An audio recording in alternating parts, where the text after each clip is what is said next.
Boa noite, pessoal! Muito bem-vindos nessa sexta-feira com o meu amigo Lipe Paiga, que estará conosco. Bom, antes de começar, Lipe, com você. Muito boa noite, muito obrigado, Plínio, obrigado, Gildo, obrigado pelo convite para participar do Ao Volante.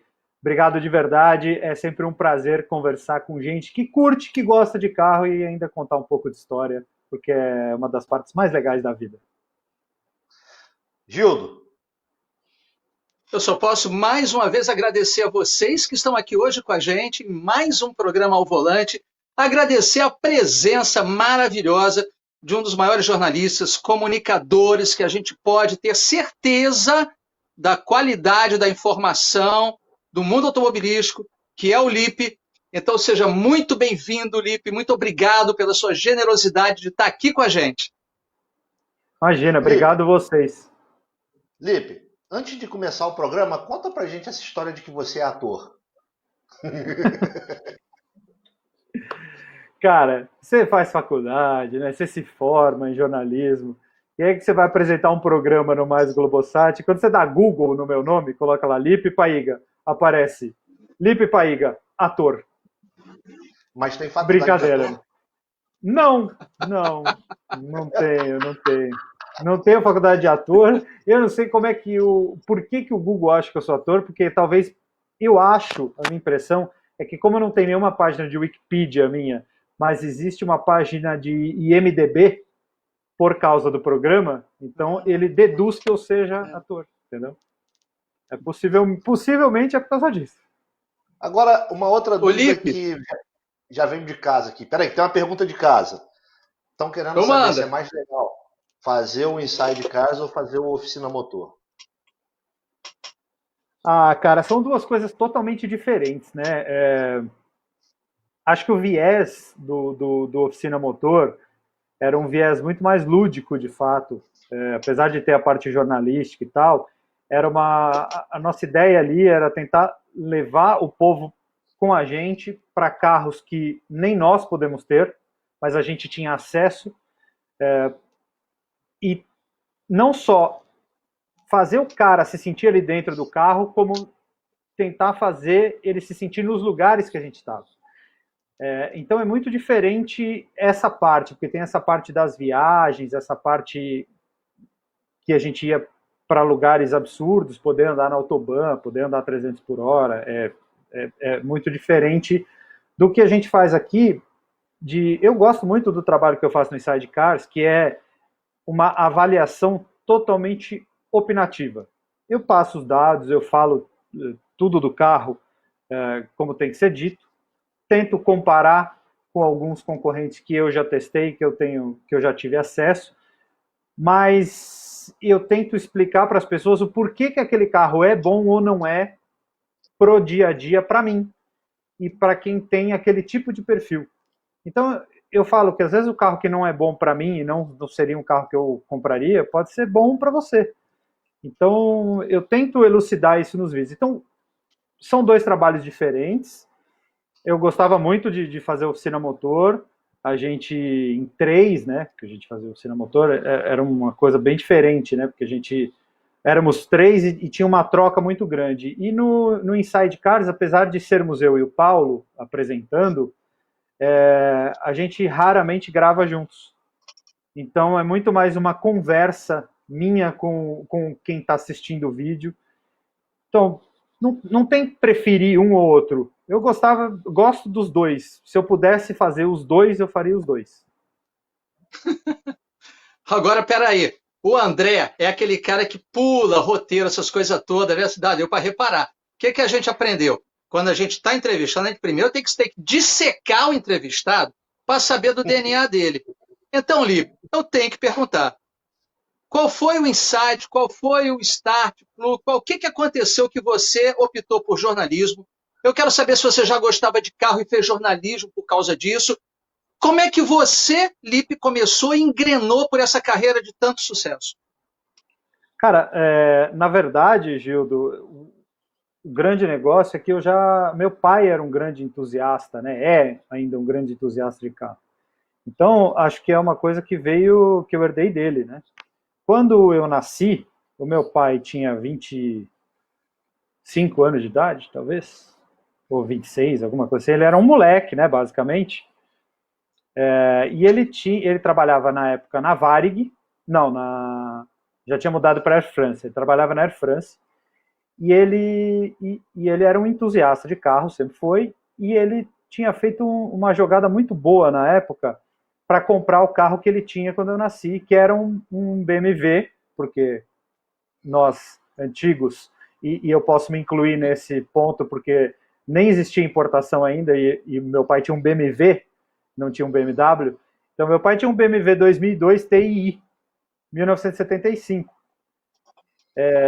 Então, eu curtia isso muito com ele. Ele curtia muito carro e eu curtia isso muito com ele. Meu pai assinava uma revista alemã muito famosa de carro, chamada Automotor und Sport, que é uma...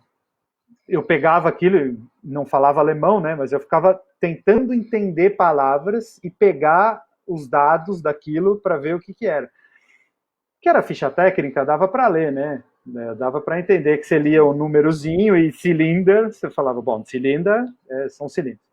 Então começou daí, eu comecei de moleque a gostar de carro, e porque ele gostava, e já era a segunda 2002 dele, ele tinha tido um 2002 TI, que ele tinha vendido para casar, para pagar o casamento. E aí ele vendeu e comprou um Passat TS. Aí ele vendeu o Passat TS e acabou comprando depois esse carro que ele tentou comprar zero na época, não conseguiu, porque ele não tinha grana. Só que como ele trabalhava na Varig, ele tinha passagens ilimitadas. E nessa época a diferença do dólar comercial para o turismo era muito grande. Então o que ele fazia? Comprava o limite que você podia comprar de dólar para ir viajar, entrava no avião com a minha mãe, que já era namorada dele. Eles iam passar o final de semana nos Estados Unidos. Então eles iam sexta à noite e voltavam no domingo à noite. Chegava aqui segunda de manhã para trabalhar. Só que aí eles gastavam o mínimo possível e eles vendiam esse dólar comercial. Então ele ganhava um dinheiro para fazer dinheiro para poder comprar o carro. Então ele fez umas 8, 10 viagens, sei lá, alguma coisa assim, 10. E aí um cara foi lá e comprou o carro. Aí ele falou pro cara, quando você for vender, esse carro é meu. E quando de fato o cara foi vender, a primeira coisa que ele ligou foi pro meu pai. Falou, Paiga, vou vender o carro, você quer? Que legal. Eu quero, é meu. E aí ele acabou comprando esse carro. E aí começou a paixão, né? E não parou mais. Aí eu assistia a corrida. Imagina, a gente, né, nessa idade, meu pai era fã de BM, a gente torcia pro Piquet loucamente, né? Com Brabham BMW, ou Brabham BMW. Então, pô, nessa época era... Aí dançou. Aí eu percebi que eu tinha, em vez de sangue, gasolina correndo aí. Bom, deixa eu falar uma coisa aqui para vocês. Nós temos que dar boa noite para duas pessoas especiais que estão nos acompanhando, que estão sempre nos acompanhando. Sérgio de Mello Andrade. Sérgio Mello Andrade, boa noite, Sérgio. E eu sempre converso com ele nas lives do Lipe lá no Inside Cars. Felipe Veríssimo, boa noite. Grande Felipe Veríssimo, boa noite. O Felipe o Felipe é um caso à parte, né? Porque ele tem 24 anos de idade, mas ele é um lasanheiro nato. Ele só gosta de carro antigo, Alfa Romeo, BM, tudo que for antigo. Se for italiano, então... Ou seja, ele é um lasanheiro nato. Bom, senhores, como o Plínio ainda não chegou, ele acabou de me mandar uma mensagem que está meio atrasado. Vamos passar aquela homenagem que a gente fez, que foi feita por um amigo nosso. Solta aí, Felipe, o VT. Eu vi esse carro anunciado no Marketplace, né? E quando eu bati os olhos nesse carro, eu vi que era um carro íntegro, novo. E pedi, né, ao dono para me enviar mais fotos, ele me enviou mais fotos. E pedi uns vídeos, ele me mandou. Ficou conversando comigo uns 10 dias e falou para mim, pode vir comprar, se não for o que você quiser, eu te pago tua viagem de volta. Esse carro estava em Juiz de Fora. Chegando em Juiz de Fora, quando eu fui ver o carro era poeira pura, teia de aranha subindo por baixo, e a gente ligou a bateria, eu dei umas 3 pisadas no acelerador, na segunda o carro pegou. E esse carro já está comigo há 2 anos, ele teve 3 donos, 15 anos, 10 anos e 5 e um pouquinho. Ele está comigo há 2 anos e meio, mais ou menos. Esse carro aí eu não me vejo nunca me desfazendo dele. É apaixonante. É maravilhoso. Então, eu fui criado no Opala, né? Meu pai era taxista nos anos 80. Meu pai foi taxista do táxi, né? Eu estou emocionado porque eu lembro do 255, que era um rádio táxi do aeroporto. Meu pai foi fundador. Infelizmente, ele não conseguiu finalizar, quitar o carro. Era muito difícil, existia 3 cooperativas no aeroporto. Muito forte, e a gente acabou perdendo o carro. Mas o Opala é muito marcante na minha vida. E assim, a Caravan para mim sempre foi um carro de família, eu sempre gostei muito. Isso me traz muitas lembranças da minha infância. Quando eu bati assim os olhos nessa Caravan, eu voltei lá nos anos 80, anos 90, e eu falei, esse carro eu tenho que comprar. E assim, eu lembro muito, né? De vez em quando eu saio, vou lá onde meu pai mora, em Itacuruçá, a gente dá umas voltas, porque eu fui criado dentro do Opala. Opala para mim é paixão. Eu tenho um tatuado no peito, eu tenho 6 cilindros tatuado no peito. Então, esse carro para mim só me remete coisas boas. Eu quando saio para passear com esse carro, voltar no passado, né? Eu vou lá nos anos 80, quando eu estava aprendendo a dirigir com 16, 17 anos, nos anos 90, e eu me sinto, sei lá, a idade hoje para mim não me pesa. Eu tenho muitas lembranças dessa época de garoto, né? De adolescente, e curtir carro antigo para mim hoje é voltar no tempo.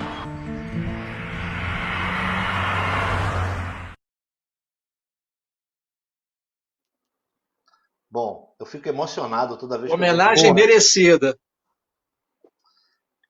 Olha, até caiu um cisco aqui. Cara, esse tipo de paixão é que move nós que gostamos de carro. E cada vez que eu vejo uma história dessa, para mim é absolutamente sensacional. Porque isso está lá dentro da cabeça do cara, vem da infância dele, é paixão mesmo. E você vê que ele fica emocionado, pô, eu fiquei arrepiado, emocionado. Pô, eu sou suspeito. Eu sou muito assim também. Eu tenho um carro assim também que eu jamais venderei. Eu vou morar dentro dele se precisar. Não, o Tempra vai ser meu. Eu vou te comprar ele. Não, o Tempra você pode comprar, vai ser seu. Eu vendo para você. O carro que eu tenho assim, que é o carro, que foi o último carro do meu avô, é um Subaru Legacy GX 1997, que foi comprado zero pelo meu avô em julho de 98, lá na Caoa. E desde então ele foi do meu avô até meu avô parar de dirigir. E aí 9 anos depois ele faleceu, mas o carro está com a gente desde então, está guardadinho e é nosso. Tem seguro, tudo certo. E sempre que a gente precisa, a gente anda. É um carro que eu falo muito pouco, mostro muito pouco, mas é um carro que, para mim, se eu tivesse que ficar com um carro só no mundo, você fala, cara, você precisa vender todos os carros e ficar com um só. Eu vendo todos e fico só com ele. O Gildo tá Lipe, deixa eu te perguntar. Não, essa é minha. Agora, aguenta aí. Eu tenho o meu delay aqui, eu tenho que usar do meu delay. Aproveita. Se o André deixar... Não para de falar, também acho. Não. O Brasil tem carro ou tem carroça? Hoje? Pode ser. Cara, eu acho que nós estamos no meio termo, né? Porque a gente tem muita coisa que a gente traz de tecnologia de fora, a gente já trouxe muito mais, e hoje em dia a gente está reciclando um monte de coisa, principalmente em tempos de crise, e nós vivemos 2 crises muito seguidas, que foram a crise de 2008, né? e a crise de 2014. Essas duas crises, a crise de 2008, de fato, nunca se curou e ela virou uma crise enorme em 2014 e que nós estamos vivendo até hoje, piorada, obviamente, pela situação pandêmica. Mas nós tivemos um dólar um pouco mais equilibrado, até, se você for pensar ali, no começo dos anos 2010, a gente teve um dólar baixo até, né? Nós chegamos a ter dólar a 1,60 e pouco, 1,70. Então a gente teve muita tecnologia, muito carro bom, muito carro novo vindo para cá e sendo produzido aqui, as fábricas bancando. Não precisa ir muito longe, a gente pensar que a Volkswagen passou a produzir o Golf no Brasil em 2014, em 2015, né? 2015. 15, por aí, foi 14, 15. Foi acho que 14 os primeiros eram importados e depois 15 passou a ser produzido aqui. Mas de qualquer forma, é uma evolução muito grande, porque a plataforma que eles usam lá fora, a tonelada, né, a rodo, que é MQB, e se não fosse isso, se não fosse essa época aí, hoje a gente não teria Polo, Nivus, T-Cross, Virtus, Taos, que vai chegar aí. Mas, ao mesmo tempo, o Taos mostra para a gente que o dólar explodido e a nossa economia ferrada entrega muito o fato de que a gente é índio, né? Que a gente devia andar também de cocar e tacape. Porque o motor 1.4 TSI, que eles chamam aqui no Brasil de 250 TSI, parou de ser fabricado na Alemanha em 2016. E ele só continua sendo fabricado Américas. E aí agora que o Taos foi apresentado em conjunto, né, para o pessoal Norte América, América Central e Norte América, apresentação conjunta Fábrica do México e Fábrica da Argentina, a gente viu uma diferença muito grande de carro. Lá você vai ter o motor 1.5, você vai ter um câmbio automático de 8 marchas, apesar de ter 1.4 também, você vai ter um câmbio automático de 8 marchas, você vai ter um câmbio de dupla embreagem de 7 marchas, com tração nas 4 rodas, e aqui a gente está absolutamente limitado ao motor 250 TSI com câmbio automático de 6 marchas. Então, que nem o acabamento do Polo, vagabundo, ou a demora para chegar ao motor turbo nos carros da FCA, isso mostra que o nosso país está muito fraco economicamente. E a gente lê nos comentários direto dos nossos vídeos, carro é caro, como é que dá para pagar 100 mil nisso? O problema não é o preço do carro. Se você atualizar o preço de carro dos anos 90 e 2000 para hoje o carro proporcionalmente é muito mais barato, na verdade. Um Gol GTI hoje custaria uns 200 e poucos mil reais, no valor de hoje, com o valor atualizado. E você tinha até o ano passado o GTI sendo vendido a 170. Então, teoricamente, o GTI é um carro muito melhor, muito mais evoluído. Então, proporcionalmente é mais barato o valor. Mas é que o nosso país não tem poder de compra nenhum. Nós estamos pobres, quebrados. E, não, mas o cara comprou uma BMW 320, pagou 230 mil reais.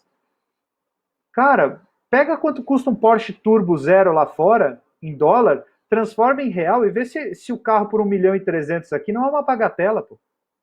É de graça. É muito mais caro o carro na Europa do que aqui. É que a gente não consegue ganhar dinheiro para comprar, é só isso.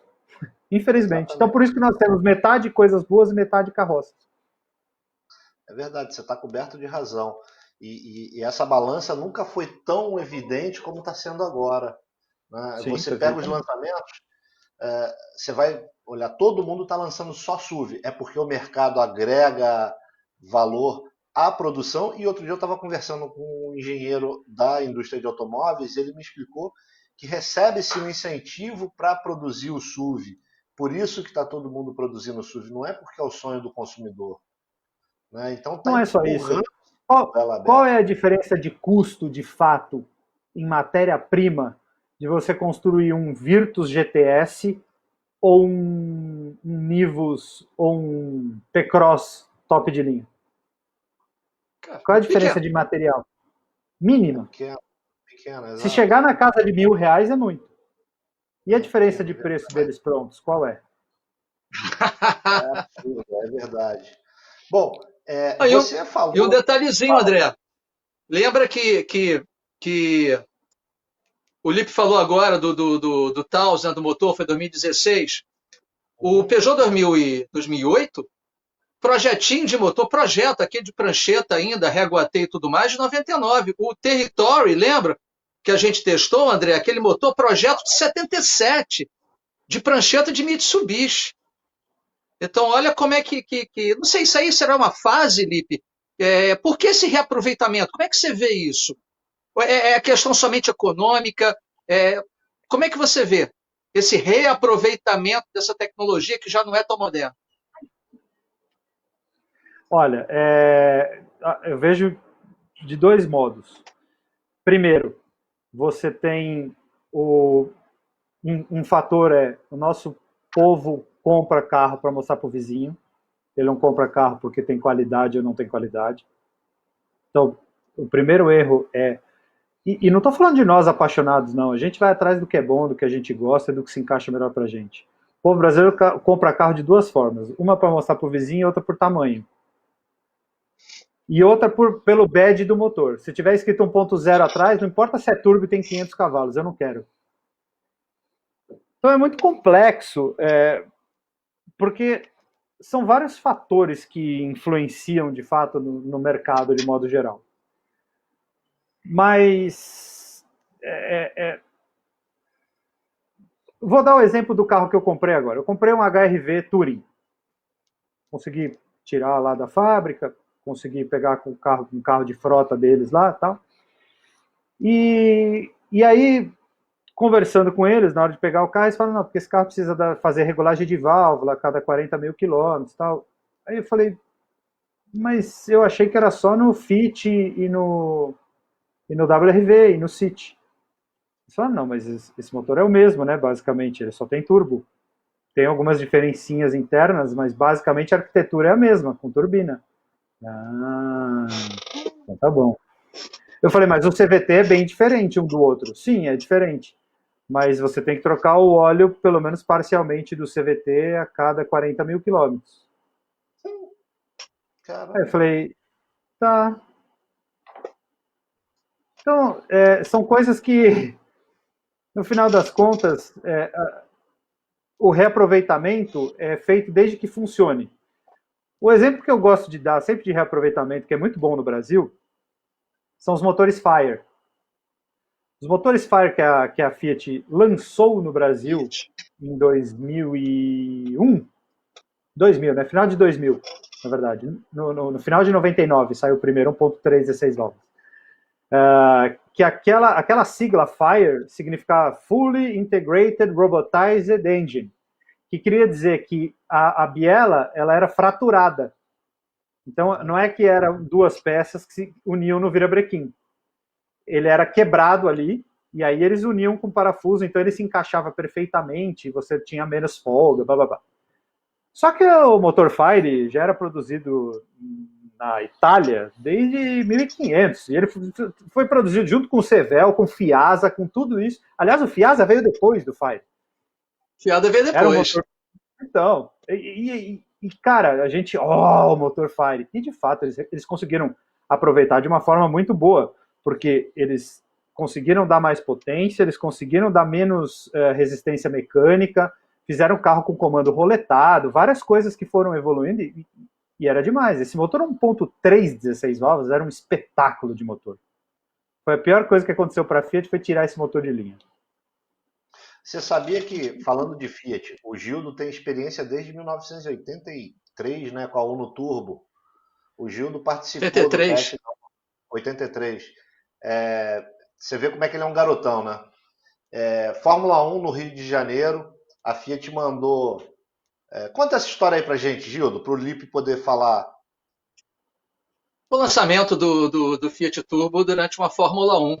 Então nós tivemos a chance, né, alguns tiveram a chance de andar junto com um piloto de Fórmula 1. No meu caso foi o Stefan Johansson. Então a gente não sabia. Eu lembro que antes a gente tinha lembrança daquele Corcel, né, John Player, aquela coisa toda. E de repente colocaram uma botinha ortopédica que tinha um trem de força estúpido, né, para aquele pouco peso e tudo mais.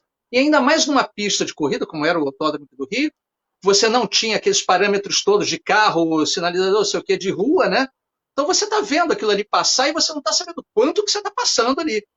Mas realmente, depois é que a gente via na cronometragem o quanto que aquele carrinho era rápido e era extremamente eficiente, tanto em curva de alta, curva de baixa, em reta e tudo mais, dentro dos limites, claro. Mas só foi para um entender, espetáculo de carro. isso foi o lançamento do Unoturbo no Brasil. Não, O na brasileiro. Europa. Na Não. Europa, em 83. Então eles trouxeram um carro, um Uno Turbo para cá para fazer o lançamento Isso. durante o GP Brasil, vamos dizer assim. Durante o GP, era o carrinho italiano. Legal. Era os Legal, italianos legítimos. legal. Tinha pizza, tinha massa, tinha pasta dentro do carro. Foram 16 carros que eles trouxeram, fizeram o lançamento para a Europa, isso em 1983. Só que no Brasil Espetacular. saiu em 1994. Olha a defasagem. O mesmo carro só veio para cá 10 anos depois, 11 anos depois. É o que você falou, a gente é índio. Né? Cara, mas não é isso. Aí eu acho que tem uma justificativa. Nessa época, a Fiat estava mal na Itália e foi a partir mais ou menos. E o Tempra tem muita responsabilidade nisso. O Tempra e logo depois o Palio, não só o Uno Mille, que eu acho que é uma sequência, né? Veio primeiro o Uno Mille, aí a Fiat lançou o Tempra, ela já estava arrebentando com o Uno Mille, lançou o Tempra e aí lançou o Palio. E isso fez a Fiat explodir no Brasil. E a Fiat sustentou a Fiat da Itália e do mundo inteiro, a Fiat Brasil, por muitos anos. Muitos anos. A gente rasgava aqui no mercado. E a gente sustentava a Fiat da Itália, sem contar as outras marcas do grupo, tá? Tô falando a marca Fiat. A marca Fiat ia muito mal das pernas, inclusive lá. Eles tinham aquele ponto que era ultrapassado, aí depois eles lançaram o grande ponto, foi tudo com o dinheiro que veio daqui. Nossa, nós gastamos nos carros aqui. Bom, deixa eu falar uma coisa para vocês. A gente tem que dar boa noite para uma pessoa que está aqui acompanhando a gente toda sexta-feira. Uma tal de Danusa Palhares. Você conhece, Gil? Você conhece, Lipe? Não conheço. Beijo, Danusa! Beijo, Então, deixa eu Danusa. apresentar. A Danusa Palhares, ela foi uma piloto de corrida nos anos 80, na Copa Shell, andava na frente de muito marmanjo. Ela correu de Voyage, de Escort, de Passat. Pô, que legal. Espetacular. Espetacular. Aí, boa noite, Olívia. Danusa. Olha aí. Olha o carro dela ali. Passat. Olha lá. Fala, Gil. Lipe, aproveitando que você comentou, deixa eu te perguntar uma coisa. Também bem direto. Consumidor brasileiro, ele sabe o que está comprando? Boa noite, ou ele é bem enrolado pela publicidade? Não sabe o que está comprando. Não, a minha resposta direta é: ele não sabe o que está comprando. Bom, Cinder também está aí. E como eu disse, rapidinho, só para terminar, e como eu disse, brasileiro compra carro para mostrar para os outros, e é por isso que o Onix vendeu tanto tempo, sendo o carro ruim que ele era, não passando em crash test e tudo mais, quer dizer, não passando, mas passando com uma estrela. Como ele tinha o MyLink, quando o amigo sentava do lado, os caras mostravam: ó, minha telinha aqui, mano, é louca. Bom, boa noite, Cinder. Você chegou também. O Cinder é um outro ex-piloto. Agora o filho dele, o Cindinho, que é piloto e está arrebentando. Mas, Felipe, tem uma... Felipe, mostra aquela fotinha aí, mas deixa eu falar. O que você acha do redesign do Volkswagen TL que a gente está tendo? Foi redesenhado em 94 e está sendo redesenhado agora. Mostra aí, Eu vi, Felipe, a foto hoje. Eu vi a foto hoje. Achei espetacular, cara. Achei espetacular. Eu eu só não gosto do fato do primeiro ser 4 portas. Se ele pudesse ser só 2 portas, eu acharia mais bonito. Mas os outros acho que 4 portas cai bem. Mas se eu tivesse que escolher, eu escolheria o do meio. Porque eu sou louco. Para mim, isso é a Gisele Bündchen sem você poder beijar na boca dela. O Gildo quis me matar quando eu falei isso. Né? Você, eu sei que gostou. O que vocês acham? O Paulo costuma usar uma expressão parecida, né? Ele fala: é a mesma coisa que você sair com a Gisele Bündchen, deitar com ela e descobrir que ela é frígida. Deixa eu defender aqui o meu amigo Tom Brady, entendeu? Porque de bola redonda eu não entendo, mas daquela ovalzinha, olha que eu sou fã. E do Green Bay, então deixa eu defender meu amigo Tom Brady. Tá Então, certo, agora Lipe, ele me tá diga no uma Green coisa. Bay. O Lipe prefere veículos de turismo ou carros de corrida? Pode ser muito chocante o que eu vou falar para vocês, mas eu prefiro carros de rua.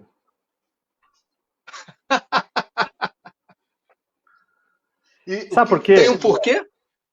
Tem. Carro de corrida, para mim, é um negócio muito específico. A gente tem que ter um autódromo para andar, é um negócio que você tem que trabalhar a sua cabeça, você tem que trabalhar o seu físico, você tem que focar muito, e é um negócio muito mais arisco do que um carro de rua. Eu prefiro andar com um carro de rua na pista, fazendo um track day, do que com um carro de corrida. Eu tive poucas oportunidades em dirigir carros de corrida, de fato, na pista. E o que eu me lembro que foi a coisa mais difícil de todas que eu andei na vida foi aquele carrinho que eles chamavam de Stock Junior. Vocês lembram dele? Que tinha um motor de moto? Lembro. Pô, que desgraça que era aquilo, cara. Era uma marcha em cima da outra. A embreagem patinava durante 10 voltas até ela esquentar e grudar de fato, porque o carro era pesado para a embreagem que tinha, porque ninguém trocava a embreagem. A embreagem era a mesma de moto. Então, como o carro era pesado, ela patinava até conseguir esquentar e grudar. E eu me lembro de sair suado lá de dentro, e o pneu slick te dá outra sensação também. Então, eu acho que se eu fosse um piloto, que não é o caso, eu não me tornei piloto durante a vida, muito provavelmente eu fosse preferir um carro de corrida, porque seria o meu ambiente, seria onde eu seria feliz e onde estaria o meu foco. Mas como eu acabei me tornando um jornalista automotivo, além de amante de carros, de modo geral, eu prefiro os carros de rua, porque muitos deles você pode fazer tudo. Por exemplo, eu dei um exemplo do Porsche Turbo. Porsche Turbo você pode usar todo dia feliz, com lift, de suspensão, carregar minha filha no banco de trás, na cadeirinha, carregar minha esposa, e no final de semana, se eu quiser sentar a bota nele na pista, dá para fazer. Não vai ser rápido que nem um carro de corrida, e provavelmente nem tão divertido quanto um carro de corrida, mas eu vou poder fazer as duas coisas. Então, eu acho que é nesse ponto que eu... Porque eu já fiz o contrário, né? Eu já testei um carro de corrida na rua, que é um Mitsubishi Lancer Evo R, era daquela Copa que a Mitsubishi tinha, que era a Copa Mitsubishi Lancer Cup. É um carro Lancer daqueles. Cup. Então, manual de 5 marchas, só que aqueles carros eram carros Evo transformados para carros de corrida. Então, engaiolava o carro inteiro, tirava a injeção original, tirava painel, tirava banco, tirava as portas, botava tudo de fibra, capô, porta-malas e tal. Só que esses carros estavam todos licenciados já. E aí, quando acabou a categoria e o Eduardo Souza Ramos acabou vendendo, ou o grupo HPE acabou vendendo os carros, todos eles têm placa, eles podem andar na rua, teoricamente.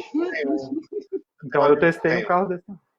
Então, eu testei ontem, eu estava contando para vocês, ontem a gente botou a BMW S3 na rua para fazer um shakedown antes dela ir para Potenza. Primeira coisa que eu cheguei no programa aqui hoje, falei para o Gildo, não dá para andar com carro de corrida na rua. Não dá. Esse Lancer tinha amortecedor Öhlins, tava com pneu slick, apesar de eu não ter contado para ninguém no vídeo, ele tava com pneu slick de fato. Ele tem macaco hidráulico, né? Então ele tem o jack. E o vidro dele é uma portinhola que você corre assim do lado e abre, né? E aí, para sacanear, no vídeo, obviamente, eu fui no drive-thru, né, do McDonald's para tentar comprar alguma coisa e, obviamente, não passa. Eu não conseguia nem levantar para tirar a carteira do bolso, né? Porque eu tava com um cinto de 5 pontos preso, assim.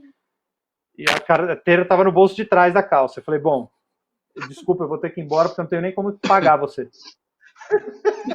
E o cinegrafista estava no chão do carro, no chão do passageiro. Foi uma coisa maravilhosa. Absolutamente contra as regras de trânsito, leis e tudo mais. Ô Lipe, eu tenho uma curiosidade que eu sempre quis saber. Você sabe que eu sou fã de carteirinha do que vocês fizeram na Oficina Motor. Costa do Pacífico, Nürburgring, Alemanha inteira, todas as autobahns, França, foram ver a linha DS3 e Ferrari, Maranello, Itália. Conta como é que foi toda essa explosão de adrenalina, como é que foi tudo isso aí? Ó, por onde eu começo?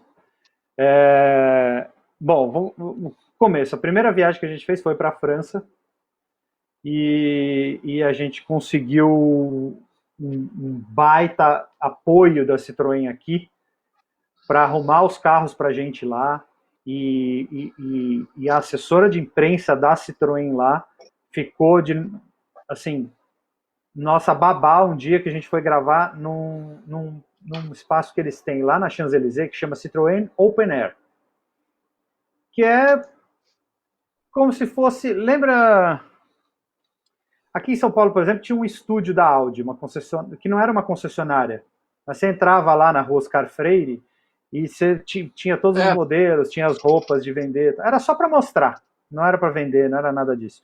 E teve também nos anos 2000, tinha o Estúdio Alfa, que era na Gabriel Monteiro da Silva. Também era a mesma coisa, mas no Estúdio Alfa eles vendiam carro, é diferente. Então é lá para você mostrar um pouco da Citroën, do que é a Citroën e tal, aquela coisa. E lá na Champs-Élysées tem Citroën, tem Peugeot, tem Renault, tem Toyota, tem Mercedes, tem BM, tem tudo. E aí a gente gravou com a designer da linha DS, com a designer de interior e com a designer e ela desenhava parte basicamente de acabamento e desenho de banco, interior. Então a gente teve um baita apoio deles lá com isso, entendeu? E aí ainda pegamos 3 carros, fomos para Reims, que é o lugar onde é a cave da Veuve Clicquot, e pode falar todas aí. Todos os melhores vinhos e champanhes do mundo saem de lá, dessa cidade, chamada Reims. Então foi muito legal, como primeira viagem, primeira experiência. A gente gravou com o Citroën Cézanne, que é aquele, que na verdade é o Mitsubishi IMEV, né? Que foi o primeiro carro elétrico que eu dirigi na vida. Eu achei aquilo espetacular, eu achei muito divertido aquilo. Porque o torque instantâneo é um negócio que você não espera. E só quando você dirige um carro elétrico você começa a entender, pô, isso pode ser legal, pode ser bem legal. Costa do Pacífico, cara, fomos 2 vezes para lá, não tenho o que dizer. Primeiro descemos, fizemos Long Beach, né? A gente ficava baseado em Torrance, que é onde fica a sede da Honda e da Toyota, lá nos Estados Unidos. E por coincidência, a gente estava walking distance desses lugares e a gente não gravou nada com Honda e Toyota nas vezes que nós fomos. Mas primeiro gravamos com Muscle Car, descemos, gravamos Petersen, gravamos com Mercedes, Lamborghini, depois fomos para Las Vegas com o Lamborghini SL63. Pô, foi animal aquilo. Teve o Chile na testa. Também. Não é só no Brasil. Não. E, cara, assim, a gente conheceu um dos caras mais legais que a gente cruzou. Eu falo que o melhor da oficina motor não foram os carros, foram o melhor das viagens que nós fizemos na oficina motor foram as pessoas que nós conhecemos. E cara, cada figura diferente da outra e gente que atendeu a gente, essa própria moça que atendeu a gente lá, a Bettina, da Citroën, ela foi um amor com a gente, ela foi nota 1000. A gente conheceu o seu Giorgio, que foi o cara que ficou o dia inteiro com a gente quando a gente foi testar os Maserati, no dia que eu atolei o Maserati lá. O seu Giorgio é um cara que foi funcionário da fábrica por muitos e muitos anos. E ele hoje, na época que a gente foi, em 2014, ele era o presidente da Associação dos Funcionários Aposentados da Maserati. E ele é que acompanhou a gente pelo tour ali, pela região. Então nós pegamos 3 carros Maserati da Maserati e fizemos um tour ali pela região. E o seu Giorgio era um cara absolutamente fenomenal. Fenomenal. Conhecemos também nesse mesmo dia, aliás, o senhor Matteo Panini, que é filho do velho Panini, que é dos álbuns de figurinha, que já tinha vendido as figurinhas e comprado o acervo que tinha sobrado dos Maserati antigos num leilão e levou lá para Modena, e esses carros hoje estão lá no Museu Panini, que é dentro da fazenda deles, e essa fazenda deles produz um queijo ralado que é a coisa mais gostosa que eu já vi na vida. E além disso, além de ter o museu e a produção de queijos, o seu Matteo Panini produz ali ele tem ali, em frente ao museu, uma fábrica de som, de aparelhos de som de alta definição, onde ele usa coletores de escape como caixas de som. Essa marca chama iXoost, é IXOOST. Se você entrar no site deles, você vai ver que eles fazem, por exemplo, com um coletor de Lamborghini Aventador. Custa 30 mil euros um aparelho de som do cara ali. É um negócio tipo, above and beyond, assim, tipo, falando onde eu tô, né? E esse cara também foi um cara que sentou ali com a gente, ficou conversando horas, e foi mostrar a fábrica de queijo, sabe? Pessoas fantásticas. E na Califórnia, a gente conheceu o Magnus Walker, cara, que é um cara que, a princípio, ele parece muito plástico, porque se você assistir umas 3, 4 entrevistas, ele sempre fala a mesma coisa. E então, aí você fala, pô, ele sempre tem esse papo e tal, mas na hora que a gente sentou ali com o cara, sentou ali para conversar, cara, ele é um cara gente fina demais. A gente foi almoçar com o cara, a gente tomou cerveja com o cara, ele me levou para andar naquele carro dele lá, naquele 277, que é o carro mais famoso, e ele deu pelo menos uns 180 por hora em cima da 60th Street Bridge, que hoje foi demolida e está sendo reconstruída. Meu, cara é nota 1.000. Ele virou patrimônio da cidade, porque ele dá 180 ali e ninguém faz nada. Né? Se Exato, você for fazer... exato. Não, é isso aí. Cara, é uma coisa muito louca. Ele gostou tanto da gente, ele viu que eu era entusiasta da marca, entusiasta de Porsche. Então eu levei uma miniatura de um 924, igualzinho o carro que ele tinha comprado 3 semanas antes. E eu vi que ele comprou e eu tinha a miniatura e eu levei para ele de presente. Eu falei, para mim não vai fazer diferença, mas eu sei que ele vai curtir. Aí eu levei a miniatura para ele, aí ele me deu uma miniatura de um dos carros dele, um Pro 43, que a Schuco fez. 2 carros dele, um que já não é mais dele, que ele vendeu para um cara na Inglaterra, para um amigo dele, e o outro carro é o 277. E aí ele autografou para mim, e ele me deu essa miniatura do 277 de presente. Ele falou, já que você me deu um presente, eu me sinto na obrigação de você dizendo que quer comprar as miniaturas e tudo, eu me sinto na obrigação de te dar de presente, porque eu vi que você realmente é um cara que gosta de Porsche, é entusiasta, gosta de carro, e eu falei, cara, eu deixei 3 meses a barba crescer, eu sabendo que a gente vinha para cá gravar com você, eu deixei 3 meses a barba crescer, aí ele olhou e falou assim, ok, mine is a man beard, yours is a baby beard. Aí ele olhou pro Henrique, né, que o Henrique tava com a barba bem curtinha, assim, bem feitinha, e falou, ok, you have to push it on. Oh, tá bom, então vamos embora. E cara, e é isso. E a esposa dele, que veio a falecer, um ano e meio depois, também era uma pessoa fantástica, e conhecemos o cachorro, brincamos com o cachorro, sabe, aquelas coisas assim, a gente ficou amigo do cara. E eu converso até hoje com ele por WhatsApp várias e várias vezes ao ano. Legal. Eu mando mensagem, coisa assim. Ele mostrou uma coisa pra gente que eu só vi ele mostrar, isso foi em 2014. Ele mostrou, não deixou a gente gravar, mas ele me levou lá. Falou, eu vi que você é um cara, you're a Porsche guy. I have to show you something. Aí ele me levou lá atrás, onde hoje, de vez em quando, você vê que ele faz uns stories, que é onde ele guarda as peças dos carros. E às vezes ele guarda o carro que fica atrás da garagem onde ele deixa os carros principais alinhados.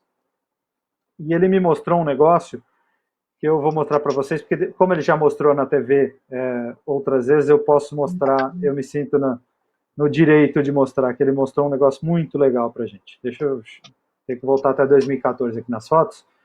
Mas ele mostrou, ele entrou numa sala, eu vi que era um 911, que estava coberto com uma capa.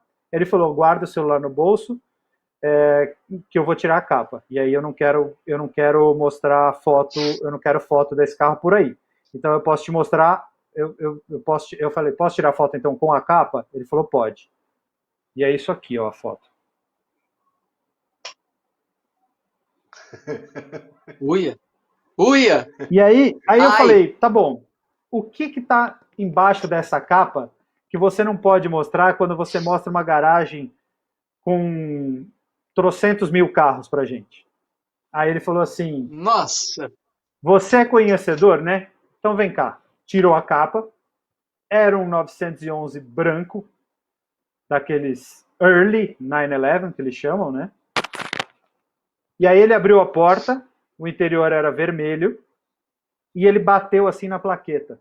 Ele falou, senta aí. Eu sentei no volante, e ele bateu na plaqueta e falou, olha aí. Aí eu olhei, e ele é um dos Porsche que saiu de fábrica e foi vendido como um 901, antes de virar 911. E esses carros são raríssimos. Se não me engano, foram 65 carros que saíram como 911. E ele falou, cara, um dia... Então, ele comprou o carro e guardou lá e ele não reformou nada. Aí ele falou assim, vou contar a história para você. Esse carro, um dia um cara me ligou e falou, eu tenho um Porsche especial que eu queria vender para um cara como você. Aí ele falou, pronto. Eu falei, pronto, já é golpe, né? Ele falou, I think it was a scam. Well, I go there, saw the car and I saw it really is, né? Vi que era de verdade o que o cara estava falando. E o carro tinha sido pintado, tipo, com pincel ou rolinho, sei lá, de branco. Não é que o carro estava branco, lindo, é um carro detonado. Com o interior vermelho, mas o interior usado, né? Então nós estamos falando de um Porsche 911 1964, né? 63/4, é um carro com produção em 1963, mas já modelo 64. E aí ele falou, sabe qual é o melhor de tudo? Eu falei, qual? Ele falou, olha direito a plaqueta. Aí eu olhei, tá, ok. O carro é Slate Gray, que é a cor que foi eternizada pelo Steve McQueen. Então o carro é Slate Gray com interior vermelho, original de fábrica, e é um 901. E tem motor e câmbio originais, tudo no lugar certinho. E ele falou, um dia, quando eu tiver dinheiro e achar que é necessário, eu vou mandar esse carro pro Porsche Classic na Alemanha e eles vão restaurar esse carro de cabo a rabo para mim. Porque o Magnus é um cara que não gosta de coisa restaurada. Ele acha que carro tem que contar história. Então os carros dele, ele não arruma. Tipo, se bate pedra no paralama traseiro e tira a tinta, fica assim. Se o volante de madeira gasta e sai o verniz, ele falou, isso é história. Eu dirigi até chegar nisso. Eu acho que o carro tem que ficar desse jeito. Então ele não arruma. Entendeu? Então é por isso que ele reluta em arrumar esse 901. Então, de novo, falamos em Pacific Coast Highway e tudo, e como eu disse, para mim as pessoas foram o que mais me encantaram durante essa jornada que foi a oficina motor. Claro, fizemos viagens maravilhosas, aquela viagem na Pacific Coast Highway de Porsche 911 Turbo S Cabrio foi espetacular. Paramos em Laguna Seca, andamos 600 milhas. E a volta foi melhor ainda para mim, que eu amo Porsche, amo de paixão. Eu briguei para ficar com o Porsche naquele programa, mas na volta eu voltei de Viper. Foram quase 600 milhas de Viper. Que carro, amigo. Que carro é o Viper? Isso aí. Que carro é o Viper? O Viper é um negócio que é indescritível. Se eu tivesse... Eu vi que tem um para vender por aí por 1.300.000, um 2014. É o preço de um Porsche Turbo S zero. Se eu tivesse que gastar, se eu tivesse o dinheiro, mas se eu tivesse 1.300.000, eu vou contar uma coisa que pode deixar o Henry Porsche muito triste. Mas eu compraria o Viper. Por um único motivo. Quando vão voltar a fabricar um motor V10 8.4 aspirado com câmbio manual e tração traseira bruto que nem o Viper? Nunca mais. Nevermore. Nevermore. Acabou. Então esse é o último dos moicanos ali. Então eu acho que tem um carro desse no Brasil, e aí tem um que é o Aero, tá? Que é aquele mais caro, com aerofolhão, ACR Extreme, Aero, sei lá. Então, se eu tivesse 1.300.000, eu iria nesse carro, porque eu acho que, de fato, esse carro vai se tornar especial. Esse carro já está subindo de preço, ele custava $100 e poucos mil, zero. Ele caiu até uma faixa de uns $65 mil, e hoje já está entre 75 e 80, dependendo do valor. Ele já está valorizando lá nos Estados Unidos. Então é um carro que, de fato, vai contar a história. Deixa eu te fazer uma pergunta. Aí, saindo dos Claro. Estados Unidos, vocês foram na Alemanha, né? E na Alemanha, vocês conheceram Nürburgring. Não sei se você sabe, mas Nürburgring hoje é cheio de coisa de segurança, cheio de você vai entrar, você pega o seu ticket, o cara tá te vigiando, você dá a volta, você não completa a volta, você tem que passar no pedágio, pegar o ticket de novo. O hotel que tem ali para você parar não é tudo organizado, tudo. Você sabia que os 3 culpados para Nürburgring ser assim são brasileiros?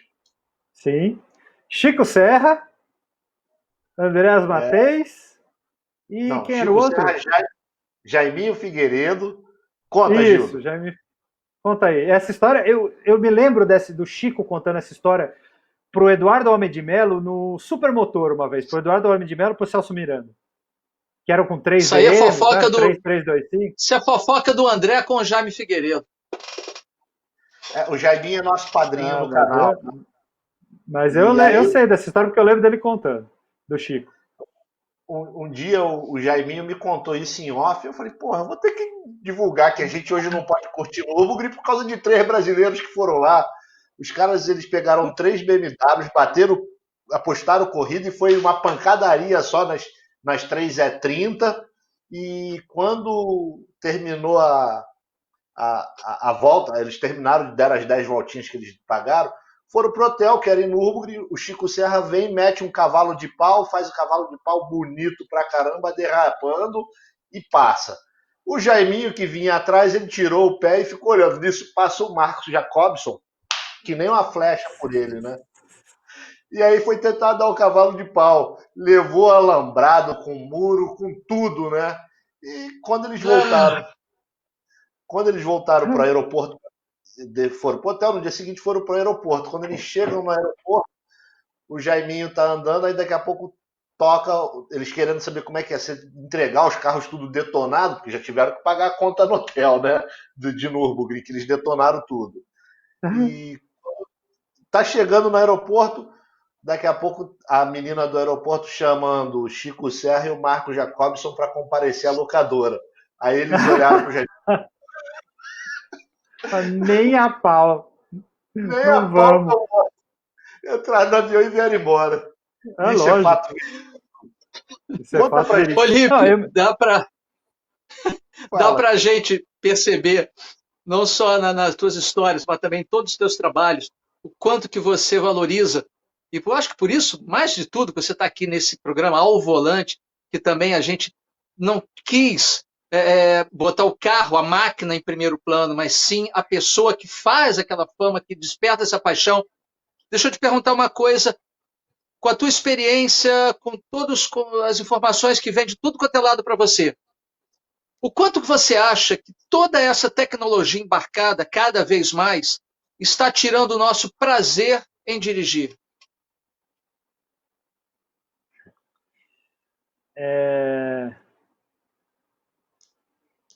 Assim, eu acho que a tecnologia embarcada e a tecnologia de evolução, de modo geral, os carros turbo e tudo mais, eles estão fazendo a gente ter cada vez experiências mais absurdas, inclusive os carros elétricos também, com a imediatez da reação, né, de tudo mais. Você andar num RS6 é um negócio espetacular, porque você leva a mãe, cachorro, sogra, filho, esposa, e você vai andar na terra, você anda na serra com chuva, você anda em Nürburgring, e você pode ir no supermercado. Então, o fato é que cada vez mais os carros estão fazendo tudo. E eu acho que esse é o grande problema deles. Você querer agradar a todo mundo. E o problema de você agradar a todo mundo é que você deixa de ter carros específicos. E assim, eu, por exemplo, quando eu andei de Lamborghini Aventador, eu não curti o carro. Mas eu não curti o estilo do carro. Ele tinha um banco muito duro, o câmbio não funcionava. Nós tivemos problemas homéricos com o ar-condicionado que parava de funcionar naquela estrada que é o deserto entre Los Angeles e Las Vegas. Então, você com 130 Fahrenheit de temperatura externa, o ar-condicionado, a partir de 105, 104, ele já desligava, para não esquentar o motor, porque o motor estava fervendo, né? Então ele desligava o ar-condicionado. Então, eu achei aquilo um absurdo, porque é um carro que não serve para fazer as coisas que a gente precisava fazer. Assim, não serve para ir de Los Angeles para Las Vegas. A não ser que você vá à noite, talvez. Mas durante o dia, com a temperatura que faz no deserto, não serve. Então eu fiquei meio puto com o carro, achei muito duro, o câmbio, achei as trocas de marcha, o tranco horroroso. Então, mas, ao mesmo tempo, depois eu refleti e entendi. Se você fizer ele um carro muito mais suave, muito mais simples de dirigir, ele vai deixar de ser aquilo pelo qual ele pegou fama, pelo qual a marca Lamborghini pegou fama, que é a brutalidade dos carros. É a incoerência de ter um carro que você não tem visibilidade, que você não tem economia de combustível, que o câmbio é duro, que você fica apertado, mas que na hora que você acelera, aquele ronco toma conta da cabine e entra em você, nos teus ouvidos, e te deixa arrepiado. Como assim? Que só de lembrar dá para ficar. Então, o negócio é, cada vez que você tem a tecnologia aplicada, por exemplo, no RS6, que faz absolutamente tudo, e você vai dar uma volta de Ferrari não, você pega um Nissan GT-R 2009,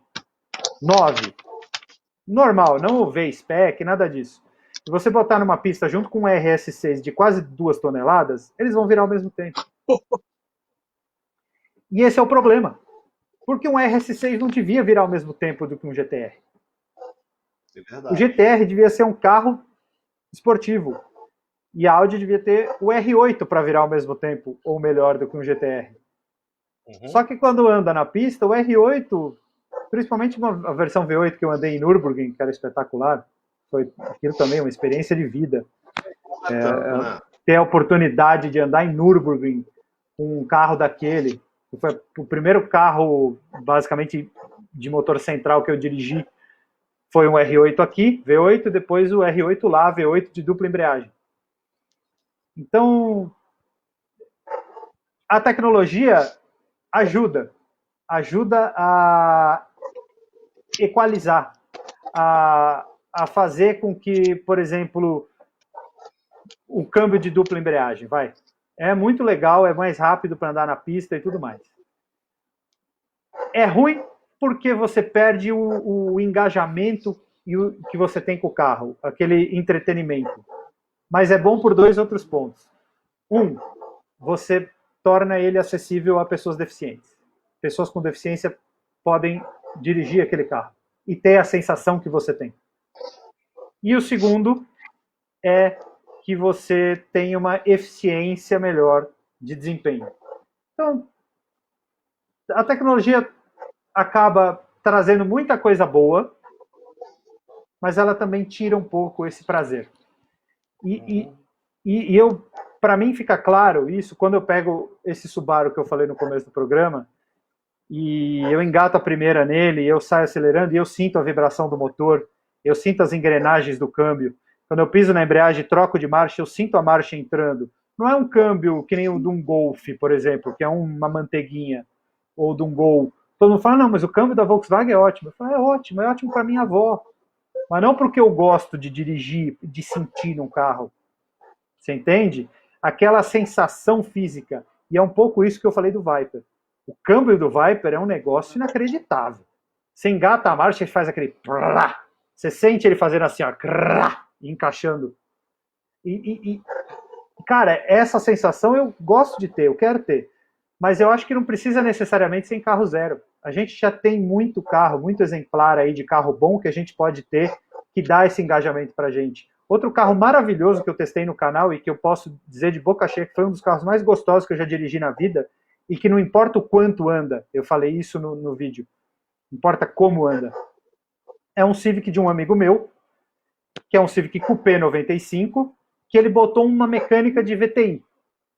Só que ele tirou os acabamentos internos todos. Ele tirou carpete, tirou banco, tirou tudo. Só ficou um banco, concha, e ele tem um escape direto e um filtro de ar. Ele não tem rondata, não tem nada disso. Mas na hora que você senta ali, engata a marcha e acelera aquele carro de 1.000 quilos e 160 cavalos, a forma como ele te empurra e como ele te traz a sensação do ronco, de direção, e a hora que abre o VTEC e você sente a empurrada, porque é um carro que está funcionando muito bem, direitinho, então você tem essa... Aquilo é espetacular. E é uma coisa que não vai voltar. Os carros jamais vão ter isso de novo. Mesmo que você compre um Porsche 911 Carrera T, que lancem um novo T, manual, nunca mais, isso não volta. A gente só vai ter esse tipo de sensação nos carros que já existem. Não nos atuais, nunca mais. Gildo, deixa eu interromper vocês. Eu quero dar uma boa noite ao João Fedorovic, que está nos assistindo de Portugal. Boa noite, muito bem. O João Fedorovic é um piloto que corre em Portugal de Mini Cooper clássico. Né? Espetacular. Ele sente essa raiz que você está falando, ele anda literalmente com um carro da década de 70, Sim, hoje no perfeito. campeonato. Muito legal. Parabéns, João, pela conquista aí em Algarve. Nós estamos vendo tudo aí. E aliás, falando em Mini, eu tenho muita vontade de dirigir um Mini. Aliás, tem alguns aqui no Brasil que são assim, e eu tenho muita vontade de dirigir um. Eu ainda vou arrumar um para testar, para fazer vídeo. Que é um Mini com motor Honda K20. Opa! Você já viu isso? Com esses Mini Coopers antigos, que eles põem um motor de Civic SI, tem 200 e poucos cavalos. É espetacular, hein? Imagina um carro daquele. Isso é carro de filme, hein? É. Olha só. Em São Paulo aqui eu conheço pelo menos 3. O Felipe Veríssimo tá querendo saber, não tá querendo saber de carro lá fora, Nürburgring, nada disso não. Eu não vou ler porque ele mandou um textão, né? Mas ele tá querendo saber do Palio Turbo e da Alfa 145 quadrifólio. Conta isso aí pra gente. A Alfa 145 quadrifólio é um carro que eu tive, que mora aí hoje na terra de vocês, no Rio de Janeiro. Eu tive esse carro por 7 anos, mais ou menos. Foi meu carro de uso durante 5 anos. E aí depois eu guardei e comecei. Aí eu usei bastante o Subaru, e aí eu usei o Corolla. Meu pai vendeu o Corolla, eu fiquei de Corolla e tal. E aí quando eu percebi, o carro estava 1 ano parado. Aí eu falei, bom, eu acho uma dó um carro ficar parado sem ser aproveitado e estragando, né? Porque um carro parado estraga. Eu tive que trocar bateria, eu tive que trocar escapamento, porque apodreceu nesse tempo que ficou parado. Aí eu falei, não, eu vou vender. Aí eu vendi, anunciei, meu carro tinha 70 e poucos mil quilômetros, na época eu vendi ele em 2012. E eu comprei esse carro em 2004, com 22 mil quilômetros. É um carro que tinha sido da diretoria da Fiat, e é um Alfa quadrifólio, 145 quadrifólio preto, que veio na última leva de Alfa Romeo que 145 quadrifólio que a Alfa trouxe. Aliás, na última leva, basicamente, de Alfa Romeo 145 que a Alfa trouxe. E por coincidência, quando eu comprei esse carro, meu pai tinha um Maré HLX. E aí, rapaz, a gente tinha uma vaga atrás da outra. E eu chegava tarde da faculdade, parava o carro sempre atrás. E depois que eu comprei esse carro, ele nunca mais manobrou o carro para sair de manhã. Todo dia que eu ia pegar a chave, era a chave azul. Eu estava de chave azul, e cadê minha chave vermelha? Vazou. Ele saía de Alfa. Até o dia que eu deixei a chave no meu quarto, ele não achou a chave, ele foi lá bater. Falou, escuta, cadê a chave? Eu falei, a chave do seu carro é esta. E dei a chave do Maré para ele. Falei, a outra é só para você tirar da frente. Eu comprei uma Alfa faz 2 meses e faz 1 mês e meio que eu tô andando de Maré, porra.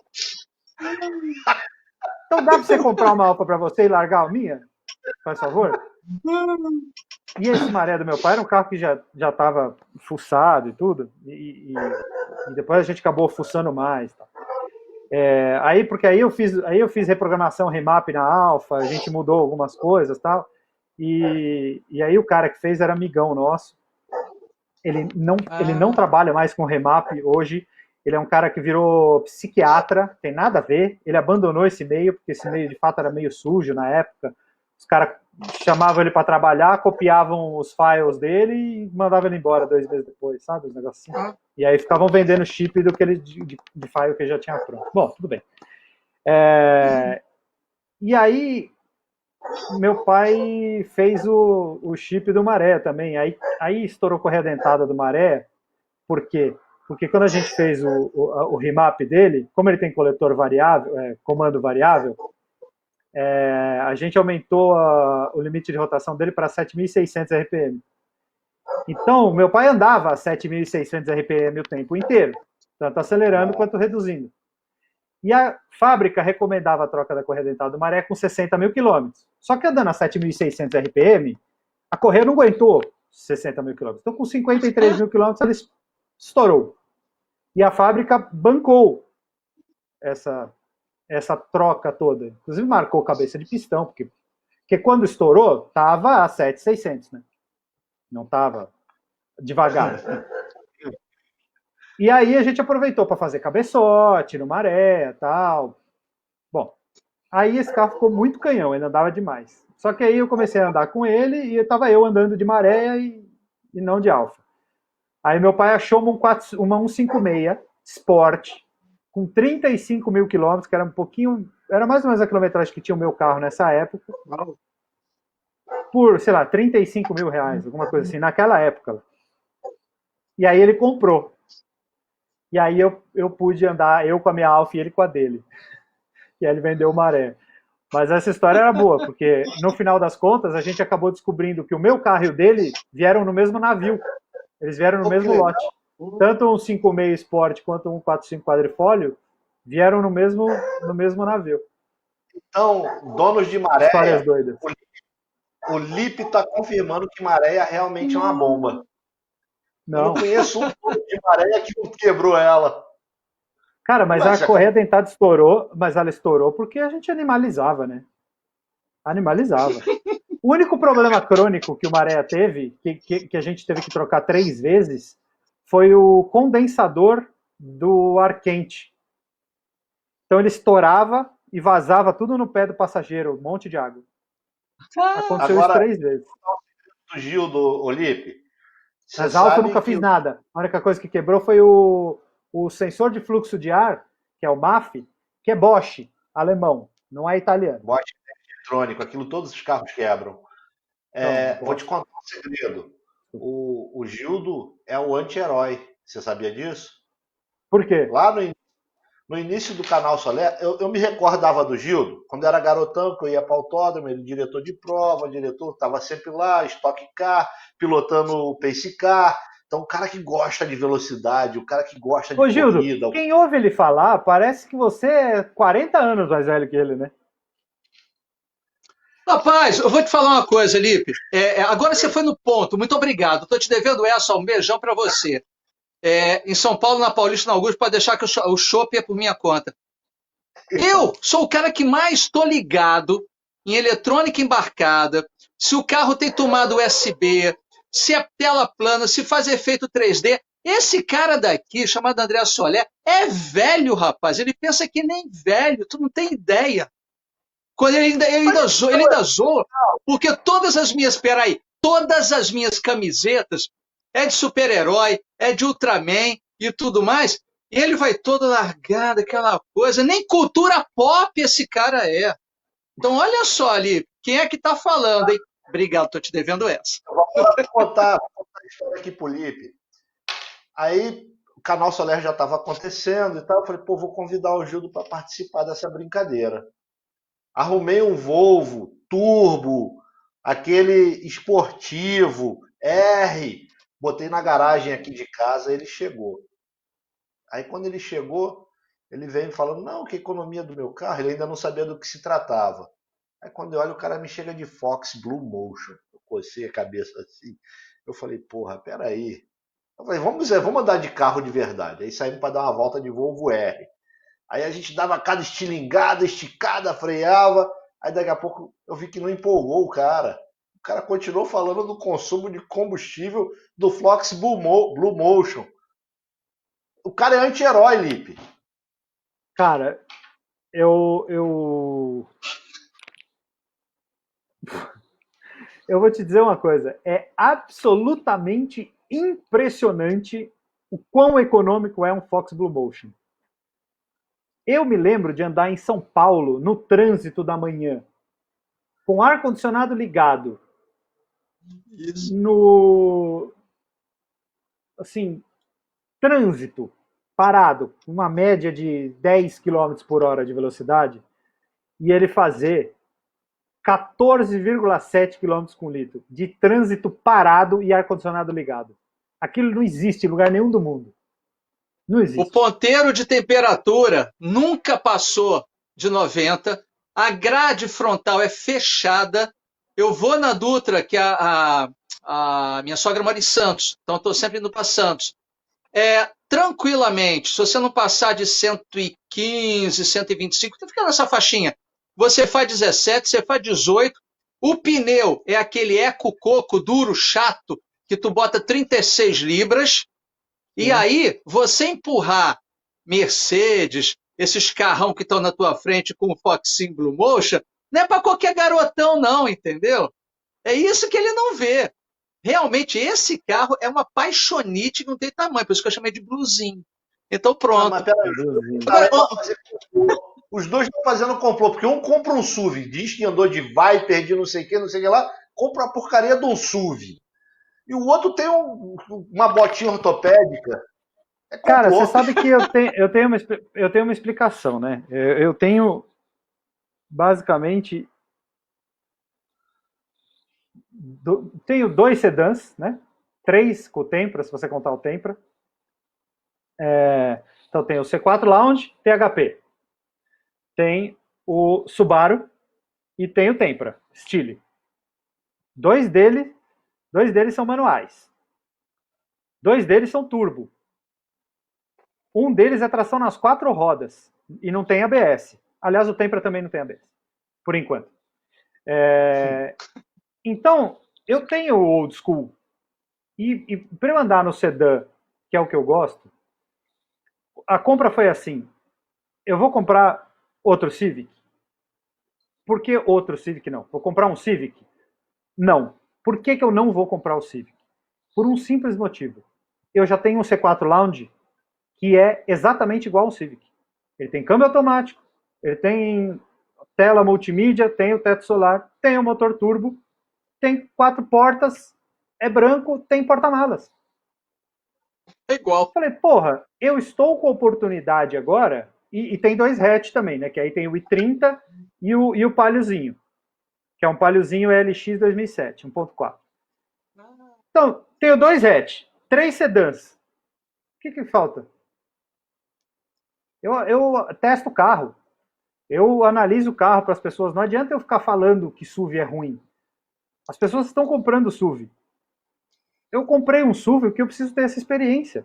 Porque, analiticamente, né, o SUV é pior em tudo. Mas ele tem que ter um atrativo, porque as pessoas compram o SUV e continuam trocando por SUV. Não é que o cara comprou um SUV e falou, não, o sedã é melhor e volta para o sedã. Então eu preciso ter um SUV para entender. Apareceu a oportunidade, o carro estava ali, e eu falei, bom, é agora então. Já que eu já estou com 3 sedãs e 2 hatches, vamos comprar o SUV. Não, anti-herói. Isso é discurso de anti-herói. Agora tem uma pergunta para você.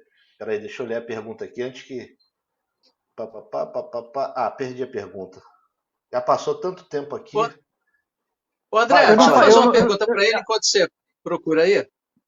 Ô Lipe, saindo um pouco das pistas, das ruas, dos motores, a impressão que eu tive é que essa Covid antecipou alguns anos aí, e nós vivemos uma explosão de comunicação, de telecomunicação, né, de aprender a lidar com multimídias, com telas, com telinhas, com telões, etc. e tal. Eu queria te perguntar uma coisa. A gente teve uma profusão de lives, de pessoas, gente que a gente nunca viu, né? Passamos a conviver nesse nosso meiozinho aqui com pessoas que a gente nunca imaginou na vida. Eu te pergunto, utilizando essas mídias, você acha que essas pessoas, esse tanto de gente, eles estão buscando seus 15 minutos de fama ou realmente estamos recebendo uma carga muito maior de informação com qualidade? Acho que tem de tudo, né? Acho que a gente tem informação de qualidade e a gente tem um monte de informação de gente que não tem a menor condição de passar informação. Eu acho que cabe a nós saber que tipo de conteúdo a gente quer, cabe a nós avaliar se o conteúdo é jornalístico, se ele é informativo ou se ele é entretenimento. Entretenimento, tem muita gente fazendo conteúdo de entretenimento aí, estourando, rasgando. Mas tem muita gente fazendo conteúdo bom, conteúdo de qualidade, jornalístico, informativo. Eu posso citar 3 exemplos muito bons de caras que convivem comigo muito próximo, que é o João Fuschini do Última Marcha, o João Anacleto do A Roda TV, que são 2 caras que têm os seus canais ali, com os parceiros, e posso citar claramente o Felipe e o Gustavo do Opinião Sincera. Esse canal deles está explodindo porque eles têm um puta conteúdo. Eles que estão com Cara, 700 mais de 700 mil já. A gente tem gente fazendo conteúdo muito bom, cara, e é isso que a gente precisa entender. Tem conteúdos muito diferentes. O Badolato, por exemplo, faz um conteúdo sensacional sobre os carros antigos dele. Mas é aquele mundo da coleção dele, ele vai em oficina e ele mexe, e eu acho fantástico, eu adoro assistir aquilo. Mas tem outros canais que eu não consigo assistir. Tem um cara que eu gosto de assistir aí no Rio, que é um conteúdo totalmente diferente, é o Vinícius Rosara, do Meu Carro Lifestyle. O canal dele é um canal diferente, é um canal que junta um pouco de entretenimento com informação, e ele faz um conteúdo diferente do que o resto faz. Por isso que eu acho legal as pessoas que estão conseguindo se sobressair fazendo coisas diferentes. Desde que seja, vale aqui o meu recado, sem citar nome nenhum, desde que seja tudo dentro da lei. Fazendo conteúdo dentro da lei, sem fazer rifa de carro, sem ficar acelerando o carro onde não tem que acelerar, sabe? Concordo se fizer com direito, você, tá aprovado. Porque tem público para todo mundo. E não ficar falando mal de pessoas sem saber o que está se passando do outro lado. Tem gente que ainda... Você sabe quem é o que eu estou falando também. Né? E tem um outro detalhe. Agora a pergunta, eu achei a pergunta, também é uma dúvida minha. Vou até incorporar a dúvida do Sérgio Pinheiro. Olha só, Paulo Vaz, quando ele começou na oficina mecânica, eu já vi uns videozinhos velhos dele lá com a câmerazinha lá no estúdio, filmando. Como é que foi? Como é que ele entrou? E como é que você puxou o Paulo Vaz para entrar com você no Inside Cars? Cara, o Paulo Vaz, ele é meu amigo há 20 anos. Eu fiz cursinho com a irmã dele. E aí que eu conheci ele. Ele gosta de carro, tal, não sei o quê.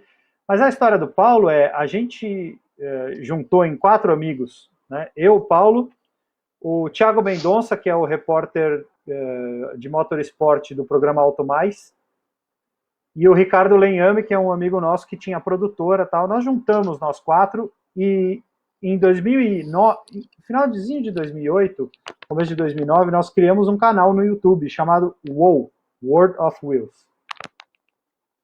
E nós começamos a fazer programas semanais de carro e de automobilismo. Mas como eram esses programas? Como nós estamos aqui.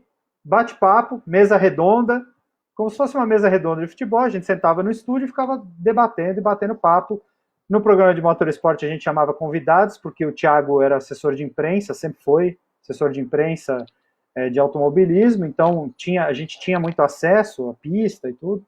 Então a gente convidou Bia Figueiredo, João Paulo Oliveira e, sei lá, trocentos mil outras pessoas. O Hélio, que foi campeão dos Sertões. Pô, vai falando, nós convidamos trocentas mil pessoas, um monte de gente foi parar lá. Antônio Pisonia, e isso em 2009.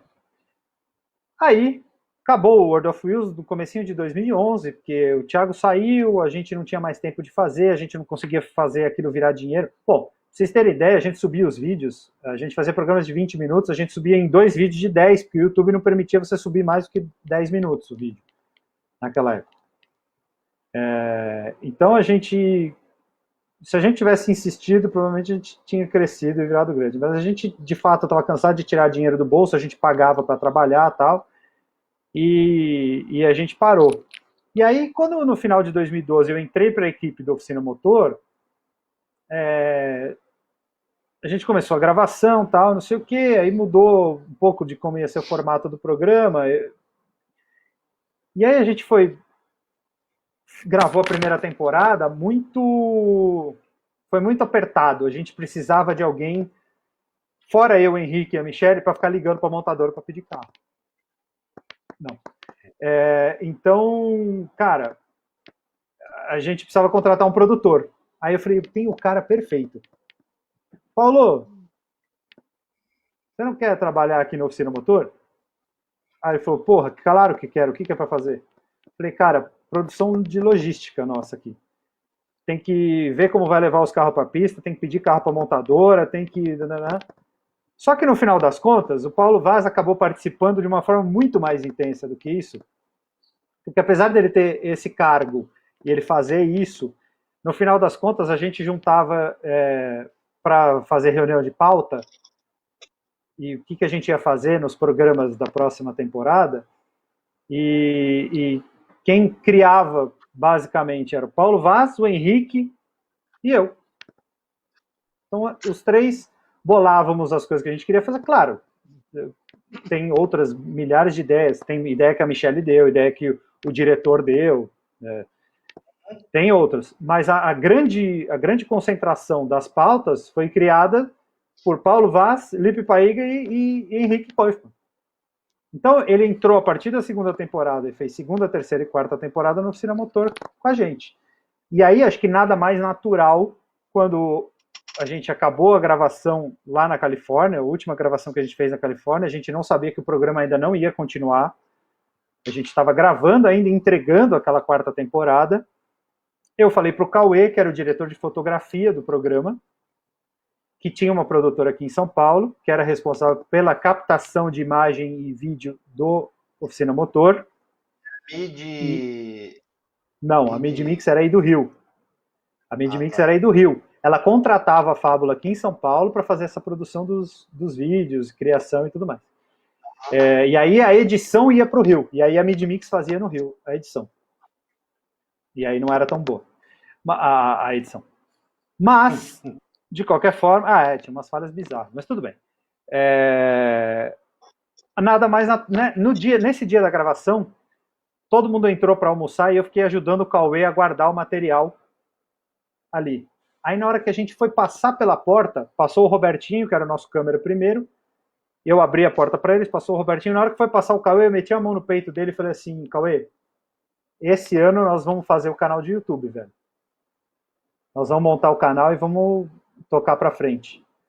Paralelo com isso aqui ou não paralelo com isso aqui, nós vamos tocar. Ele olhou para mim e falou, Lipão, fechado, eu tô dentro, no que você tiver eu tô dentro. E a partir desse momento, a gente, quando chegou em São Paulo, começou a conversar com o Paulo, conversou com o Dudu, outro amigo nosso, Dudu Lucchesi, que participou durante 2 anos do Inside Cars.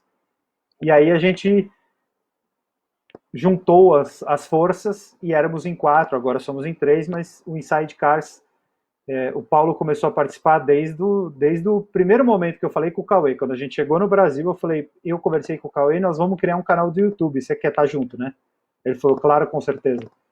Então, foi isso. E aí, tá desde então comigo lá até hoje. Além de ser meu amigo há 20 anos, Estamos Eu há acho 4 legal. anos no canal. De vocês dois ficou muito legal e vocês cativaram os fãs que assistem vocês, né? Eu sou um deles e assisto sempre. Então a gente vê lá essa interação de vocês e funciona bem com os fãs, né? Esse bate-bola. Eu acho que as lives trazem uma aproximação muito grande com a galera, né?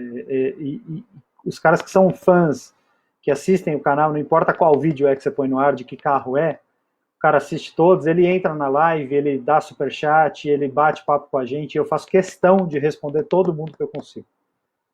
Então, por exemplo, nessa terça-feira a live tinha mais 2 convidados, fora eu e o Paulo Vaz, você não consegue dar muita atenção. E aí eu acabo ficando meio chateado por não ter dado atenção, entendeu? Então eu faço live com convidado mais esparçado do que eu gostaria. Porque eu acho que a live fica muito legal, mas eu acho que eu fico em débito com os nossos inscritos, entendeu? Porque eu acho que eles estão lá para bater papo com a gente. São 40 mil inscritos hoje? São 40 mil, é isso? 48.600, acho, ou 700, alguma coisa assim. O que me impressionou no Ô, André,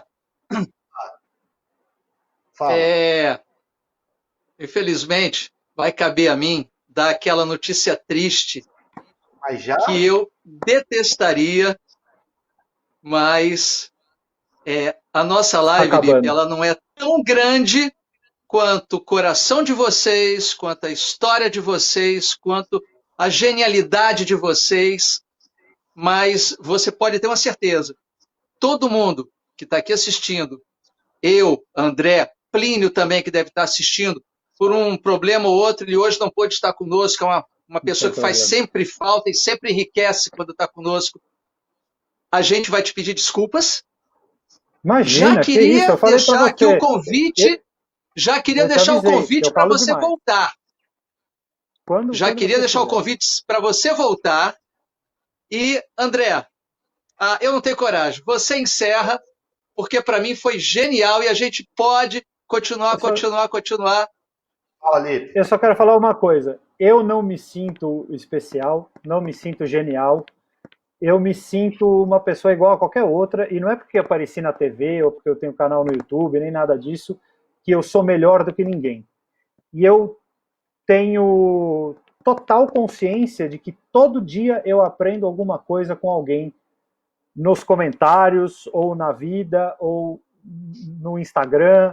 Todo dia alguém me ensina alguma coisa. Então, eu não tenho essa que você falou, você é genial, eu não me sinto assim.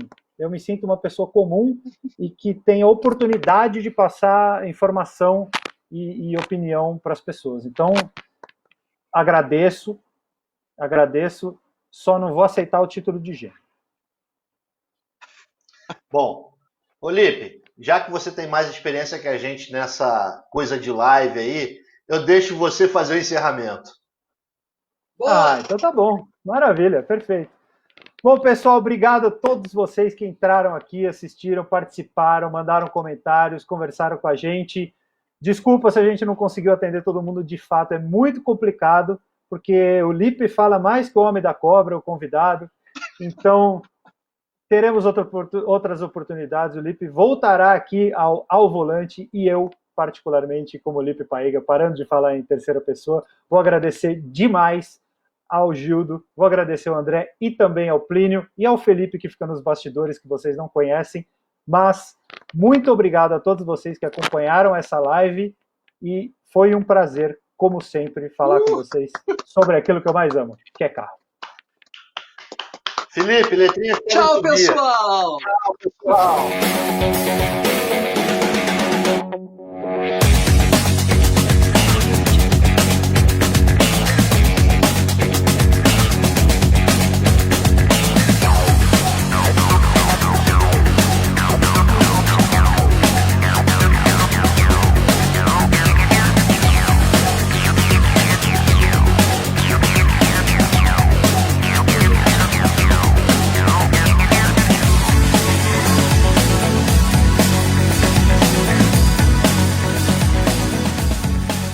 A Priores Conteúdos tem como missão levar até a sua casa conteúdos dos mais diversos nichos dentro de um app leve, simples e fácil de mexer. Vá até a loja de aplicativos, Google Play ou Apple Store. Digite Priores Conteúdos, selecione o app e aperte para baixar. Espere um instante e pronto! Ao abrir o aplicativo, uma lista de programas variados está disponível na palma da sua mão. Clipes, desenhos, humor, programas de futebol, kartismo, vôlei, Priores Conteúdos. Baixe o app e se divirta!